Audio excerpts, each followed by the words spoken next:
Decision to bar Deputy President William Ruto from traveling to Uganda yesterday on a private visit has raised a series of questions and political theories as the countdown to next year's general election continues. While the Office of the President insists that the country's second-in-command had not sought clearance from President Uhuru Kenyatta, Ruto's allies read malice in the aborted trip. The presence of a Turkish businessman, Harun Aydin, in Ruto's entourage has also triggered debate amid claims that he had terror links. Let's get more details from Francis Gashuri. More than 24 hours after his trip to Entebbe, Uganda was unceremoniously cancelled, Deputy President William Ruto remained holed up in his current official residence amid a national debate triggered by the Wilson Airport incident.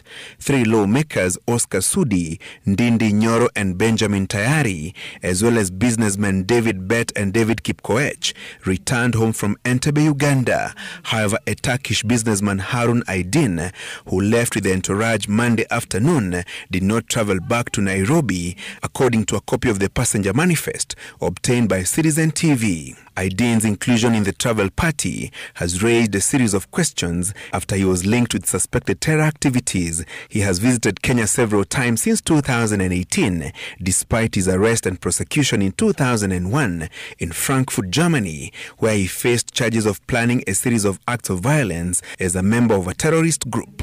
However, Kapseret lawmaker Oscar Sudi, who traveled with Aydin to Uganda, dismissed the terror links, insisting he was an investor in modern fruit farming. Sources indicating that Ruto was to hold a series of meetings with businessmen in Uganda in his second trip to the country in less than a month. He had attended similar meetings in Zanzibar, a move that, according to sources at State House, has triggered suspicion. Other than cutting deals, the Uganda meetings are also seen as Ruto's avenue to consolidate a financial war chest ahead of next year's general election. With questions raised on Museveni's role in the business deals and Ruto's presidential bid, Sudi, who was in the Entebbe delegation, said it would be impossible to hoodwink the Ugandan president into deals with Aydin if he had questionable reputation. The controversial Uganda trip sparking debate in the National Assembly. The deputy president is a constitutional office in this country. And when a deputy president visits a neighboring country, the protocol officers needs to know that there must be a consultation between the office of the deputy president and the office of the presidency. Mr. Speaker, this has exposed our deputy president to ridicule. In a manner which has been played to be political rather than what it is. I think it is shocking that it's coming from Honorable Kajwang, a man who will go to Uhuru Park and swear in one of the leaders of this country, unconstitutionally. No. But I think the important, Honorable Speaker, the important thing is there is nothing substantively before the House. Absolutely. Mr. Speaker, you know, it was also shocking for me, for Honorable Kajwang to speak things which are not supposed to be done by ranking members.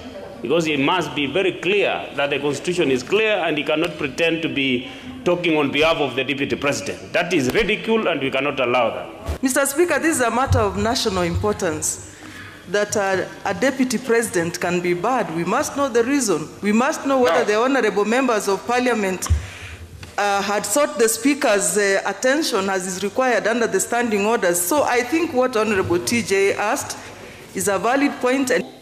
As to whether those members have sought permission or not, you really have to seek Speaker's permission to get whether it was actually done or not. So that is not a matter that should be discussed at all.